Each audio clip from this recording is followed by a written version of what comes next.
Hi everyone. In this video I want to explain Git.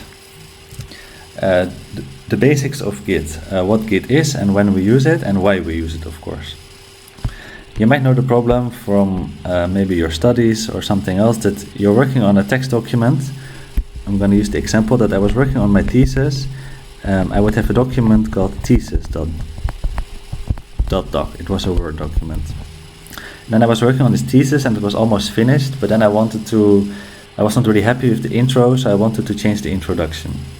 But I wasn't sure how to change it, so I also wanted to keep my old introduction in case I was not happy with what I changed.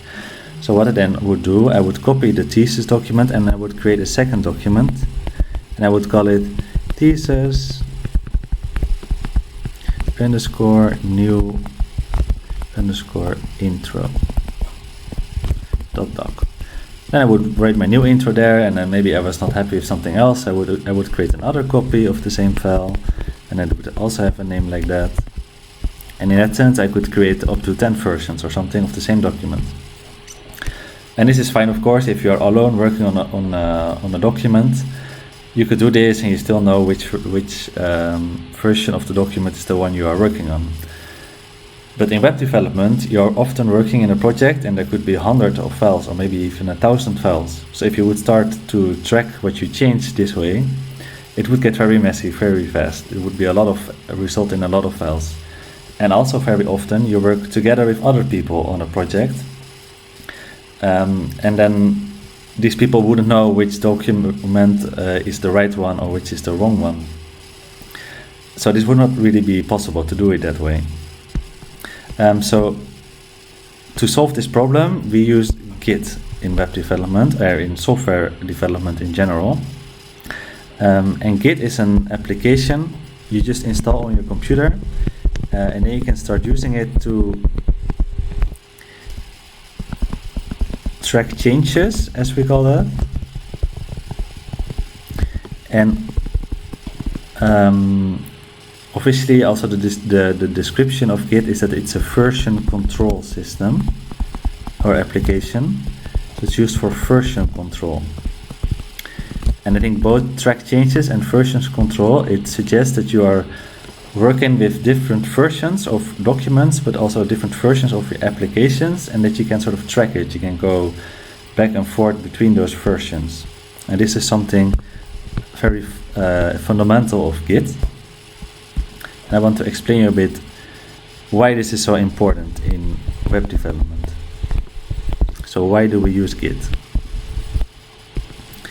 And I think the most important one, it's also a bit what I said, is that we use it to track changes. So what does this mean, tracking changes? It means a bit like how what I explained with the thesis document, is that we will have a file, and then of this file, every time you sort of save this file, it records what has been changed in the file, and in that sense you get a lot of different versions of this file, and it remembers all of this. So you would have a first version, a second version, a third version, and a fourth version, and it would exactly save what changed in between all those versions. And what you then could do, if you are working on the fourth version of your application and you are not so happy with it, you can very easily go back to the third version. Or maybe if you're actually looking for the second version, you can go back to this second version, and then if you would want, you could create a new version based on this second version. And you could call it 2A maybe.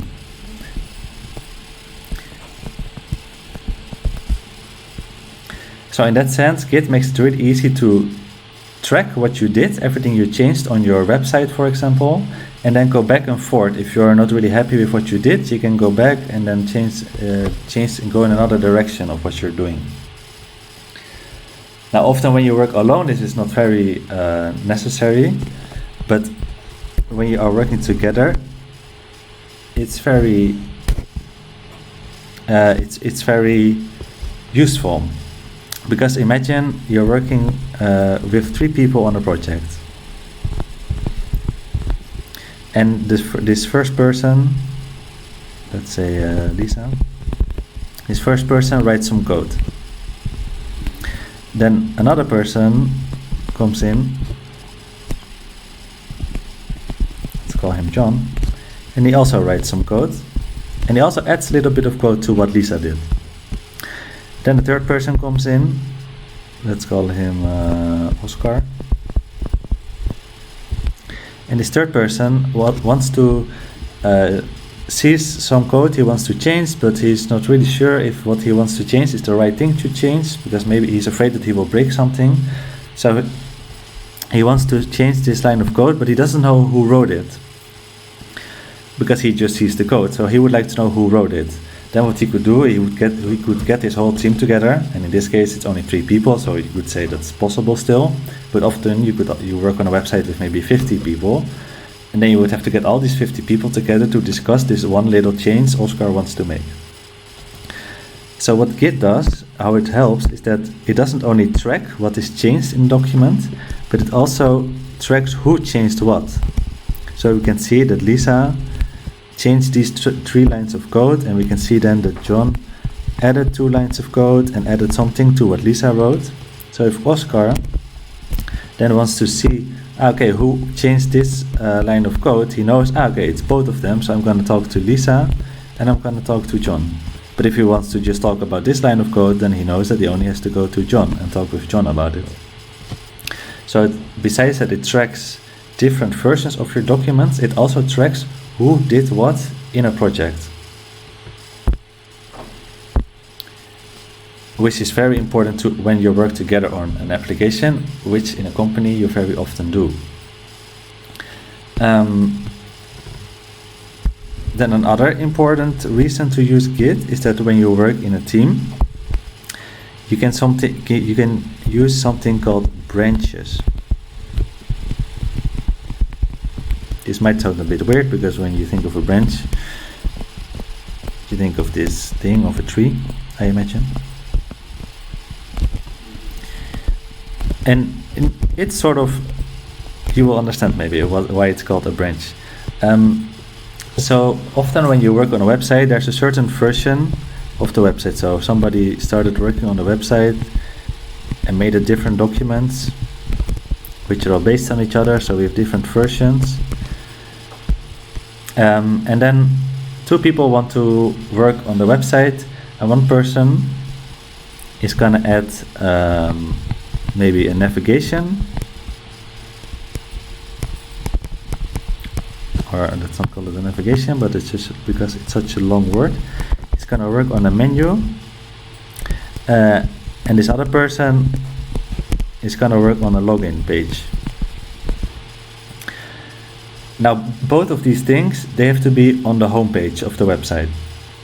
So, in theory, they both have to edit the same files, and this might be if they will just start changing the files. For example, if they're using Dropbox, then it could be that this doesn't work out because they're changing the same file, and then Dropbox doesn't understand this. But what we can do in Git is that this person A, it starts to work on her own version of the website, and person B also starts to work on his own version of the website. And now these 2 versions, they are not connected at all, and they just start to save things, and they start to save different versions, and just like what happened before, you get multiple versions of these documents. And then at some point the menu, it's finished.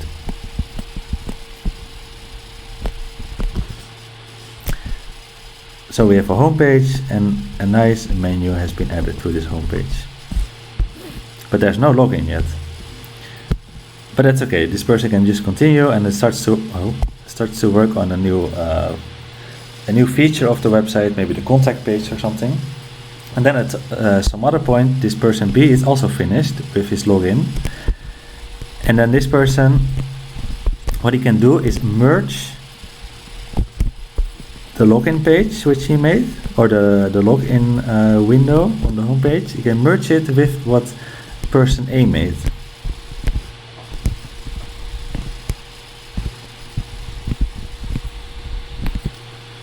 And what then happens is that Git tries to smartly figure out if these 2 things can be merged automatically, and if not, then you have to do it by hand. But in the end, you end up with a web page which has both the menu and the login box. So besides tracking different versions of the application, it also can sort of create a branch, as we call this. So this is one branch, and it can create another branch. So it can create different branches, and then different people can work on different branches, and at some point they can merge these branches together to become the final result.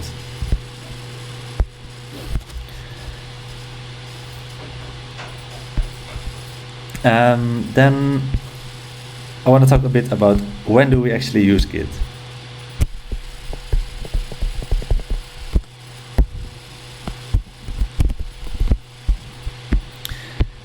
So as I said before already, it's very good to use this when you are working in a team.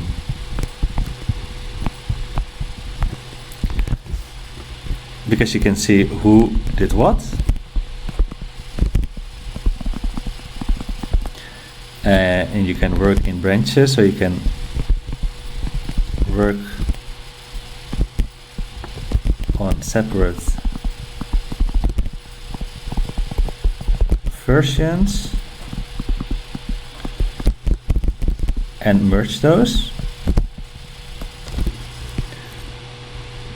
But besides that it's handy when you work together in a team, you could actually, there's also a lot of reason to use this when you are just working on your own, because you can track all the changes you did. You can go back and forth to different versions.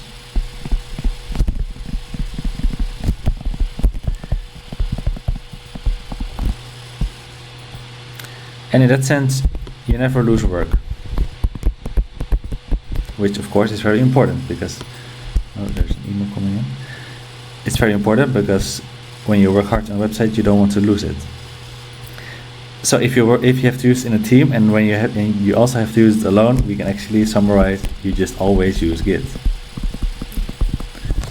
Anytime you work on a small website or a project, which is, if you just try something out, of course there's no reason to use Git. But once you start something for longer than an hour, I would already advise to use Git and to track the different changes you make to this website, so that if something goes wrong, you can always go back to an old version, or you can see all the different versions you make, or when you invite in the end someone to your project, this person can understand your project way better. So besides, when you test very little things, it's always good to use Git. And I hope that this explains the basic concept of Git. In a future video, we're gonna actually use Git, so it will be a bit more concrete, because now it's maybe still unclear how this then actually works practically. But just remember that Git, it's very important to track changes you made. It's very handy to work together with other people, because you can see what other people did.